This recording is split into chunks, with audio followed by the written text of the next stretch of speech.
Hi, my name is Minnie Solomon, and I'm going to talk to you about your dog's food.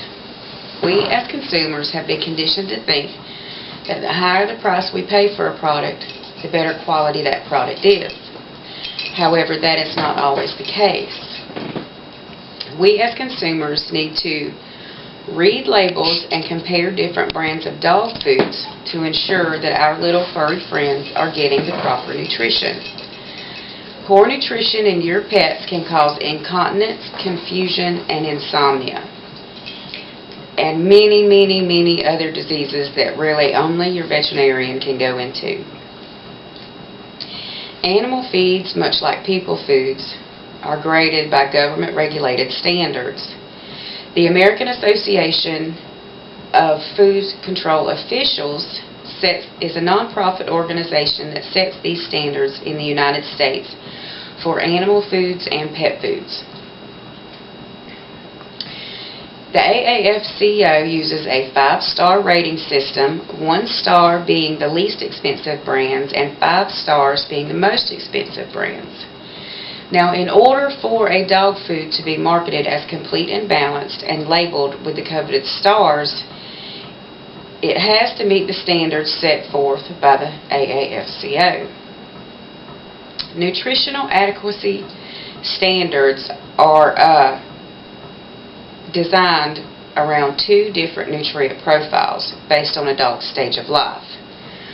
Now, one would be adult maintenance, which of course would be for adult dogs, and 2 being growth and reproduction, which would be for puppies and pregnant and or lactating females. In order for a dog food company to claim that their product is complete and balanced, that product has to be verified by the AAFCO in one of 2 ways. One being laboratory analysis, in which you'll have your lab technician in his laboratory, with his little white coat on, his little petri dish. He's going to take a piece of kibble and he's going to pick it apart to see what's in it, therefore verifying its nutritional adequacy.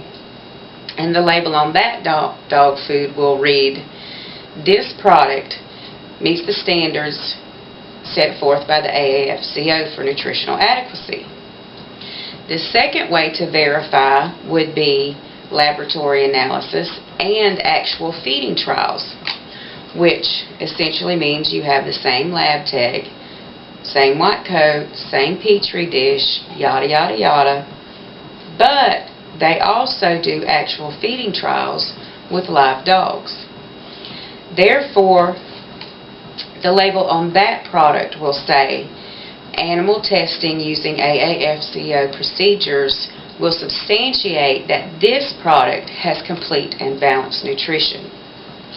Now, any product that does not meet the AAFCO nutritional adequacy standards for adult maintenance or growth and reproduction must be labeled with a label saying that this product is intended for intermittent or supplemental use only. In other words, it's not for long-term use.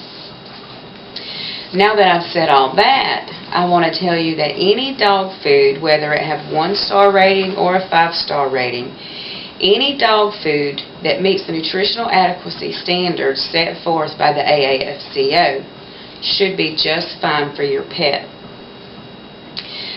That being said, let me tell you why that is. The problem is the government-regulated grading system used by the AAFCO is flawed. There's 2 flaws.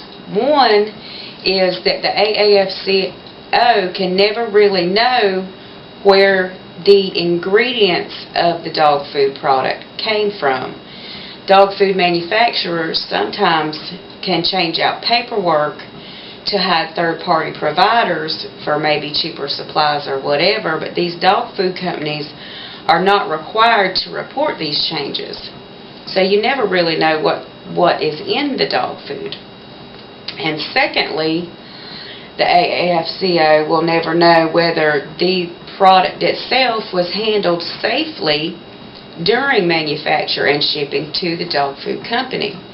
So with those two flaws, it's really impossible to judge whether one dog food would be better than the other as long as it passes the nutritional adequacy test, whether it be 5-star or 1-star.